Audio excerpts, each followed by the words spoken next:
So when I set about making this bow, one of the first things I did was spend a few hours trying to find a good piece of ash, which was what was available in the store that I went to. I'll have details on that at the end of the video. But one issue with that is when you have boards like this that are fairly thin, you'll see grain run off like this. Now that is not something I want on a bow, so as you can see I marked it here, ready to cut that piece off and work with the rest of it.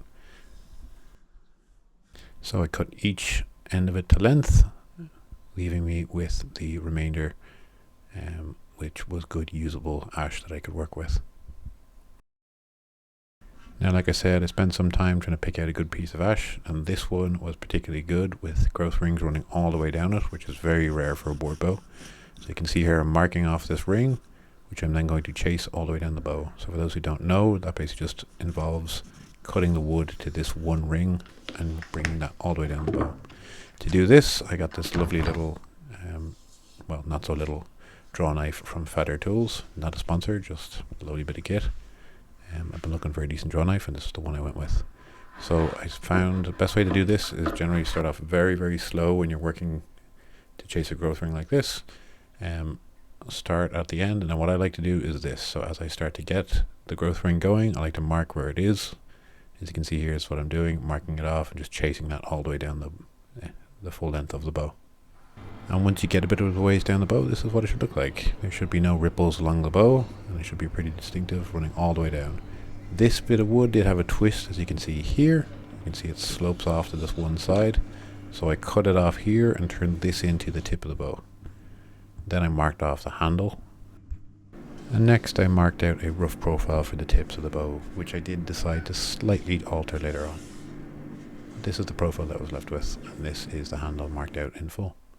I used the draw knife then to just carve out the handle. I found this the easiest way, honestly, and just tidying up with a farrier's rasp.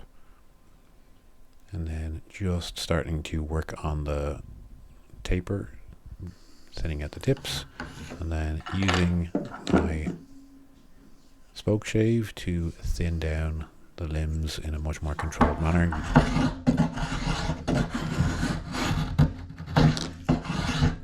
Every now and then I just like to check the limbs and see how they're bending.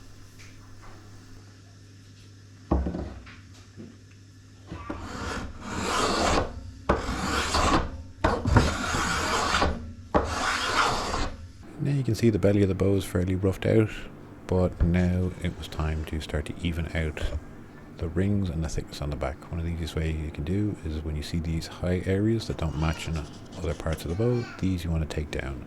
It means these are higher than they are in other spots. You can see that ring there standing out like a little island. So mark that one and this one here. These need to be taken away and reduced down. But at this point you're better off moving away from the spoke shave and just moving into a card scraper, which is what I'm using here. This will give you much more refined and gentle ability to take material off the bow. And after a while, as you can see here, these rings are pretty much even each side, running the full length of the bow. Next up then, I had to cut out my tips for my nocks. So for this, on one end I used a coping saw, and on the other end I just used a round file and a bit of a rod saw, or a tile cutting saw, as you can see me doing here. And this end I actually cut flat because I just realized if it had a point it would dig into the ground with the stringing. And speaking of stringing, the next part in the process was to make the strings. One of the easiest ways I do this is set up 2 clamps, clamp them onto my kitchen countertop at whatever the length is I need. So for this bow is 60 inches in length, so I went to 60 inches, added another 20 inches, which was 80 inches in total, and wrapped the string around that 8 times, giving me 8 strands on each side, which I was going to get a total of 16 strands for a Flemish twist string. And wax this up with this piece of beeswax, go on the whole length of it. I use B55 for this, and made sure to stagger the tips as I did it. If you want a full video of that, I can do that in future. But this is one of the issues I had with this board. As I mentioned earlier, there's a slight twist in it, as you can see here. So how I combated this was to steam the bow, and then use 2 clamps and twist them in opposing directions to help take that twist away. And once I'd evened out the twist, I immediately clamped it onto my kitchen countertop, which was a good flat surface for it to cool on. Once this was complete, I moved on to my portable tillering tree with my newly made string and started to tiller the bow. This is really the art of bow making. Now you have to remove tiny little bits, bit by bit, making sure to be very careful as you do it. Great thing about this portable tillering tree is that I could do this on a nice sunny day, put it outside, tie it up, and get a much better eye line of the tillering tree itself and get a much better view of the tiller. This is really the art of bow making, like I said. You can see me taking a picture here. I find sometimes it's good to have a picture that you can go and look at later on. I was having a real issue with the upper limb on this bow, so I spent quite a time trying to tiller this and make sure it was working right. As you can see here on the right side, that was a limb I was struggling with. There's a bit of a hinge in it. In other words, it was bending way more in one spot. And again, back to the card scraper, just trying to even out those limbs. So now is moving into the final tillering phases and just making sure to see where the weight was with the bow. At this point it was sitting at about 32 pounds at about 24 inches. Now while making this bow, even though it was a type of bow that I'd made before, being a self bow where I chased a ring the full way down the bow, this was not a type of bow I'd ever made before. I'd never made this style and I wanted to really go out of my comfort zone and try different things I'd never done with this bow, such as steaming the bow, and as you can see here, using a heat gun to heat the belly of the bow. Part of this was to make sure that twist was completely gone. The other part was to add a bit of reflex into the bow, in other words to bring the tips away from you. Ash does tend to have a bit of a problem with setting, as in getting string follow, where basically it bends and stays bent in the direction it's being pulled. So I found heating it, going very, very slowly and going back over it really did seem to help. That's what most people would recommend that I do, but it was completely new to me. Definitely something I want to spend more time on in the future, make sure I get right, because it does add power but also adds a chance of snapping. Your break moment of any bow, the first shots, this is where it could potentially all go wrong. First shot.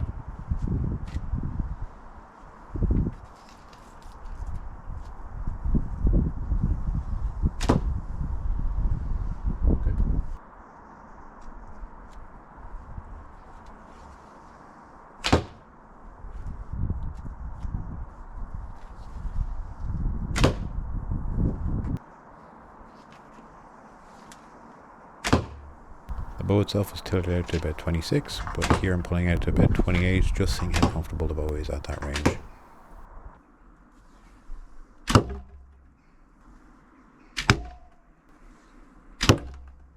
The bow is pretty much done and it's on to final touches, so I made sure to give the entire thing a coat of Danish oil just to keep it sealed. Irish weather is pretty difficult on bows. Then I marked out the back for the paint work. As you can see here, I used black paint to mark it out, and then I mixed up a very thin solution of acrylic paint, basically more of a wash than a thick paint. So I washed over the bow like this numerous times and would dab off the excess, letting it soak in for a little bit. I found this gave a much preferable result. As you can see here, it's much more of a wood stain rather than a thick acrylic paint which will just crack and come off anyway. So I did that for all of the colors throughout the length of the bow, and this is what the finished product looked like. And this design is based off a replica. It's very common for these styles of bows to be painted on the belly like this. Finally then I had to add a serving to the string. This just helps keep the string a little bit more robust.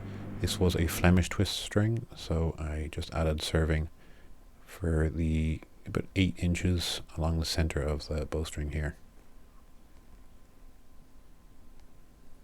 Now I was a little bit new to the serving tool, so I actually did this backwards. It did work, but I should have actually been using this in the opposite direction.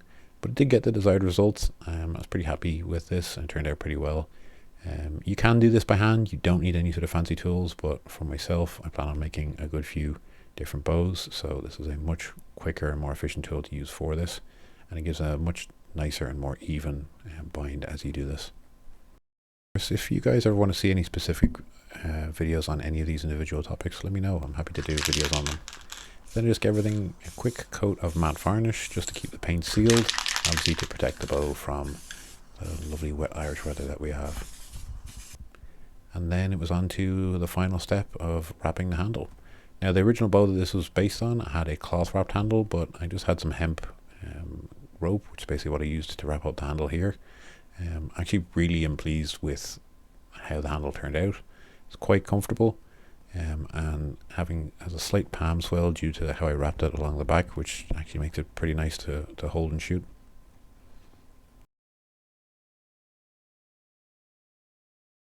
And then I wanted to give it one final test, bringing it out to 26 inches.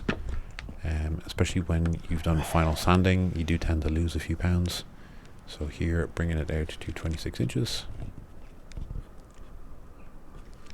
And the bow was sitting at 34.5 pounds at 26 inches. And I'll leave you with some final shots of me and the bow.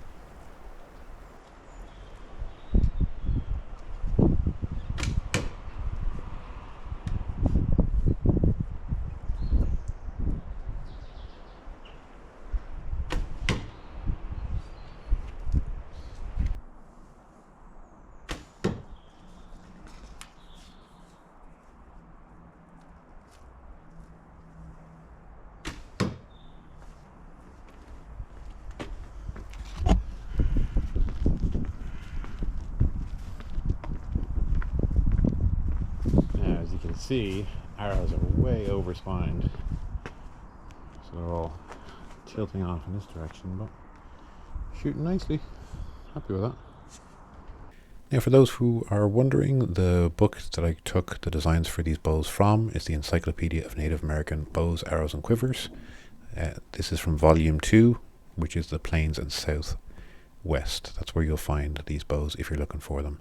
I'll leave a link in the description to this book if you're looking for it.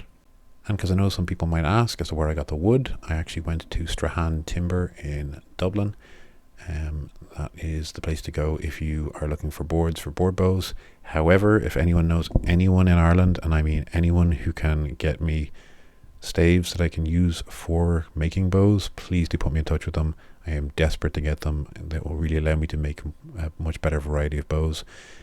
Or even if they can get me decent bits of hardwood that I can use to make laminates, I would be eternally grateful. If you guys enjoyed this video and want to see more videos like it, please like and subscribe, leave a comment down below, let me know what you thought of the video and if you want any further videos on the topic. Thank you all so much for watching. I really do appreciate it. I hope you enjoyed this one, and slán.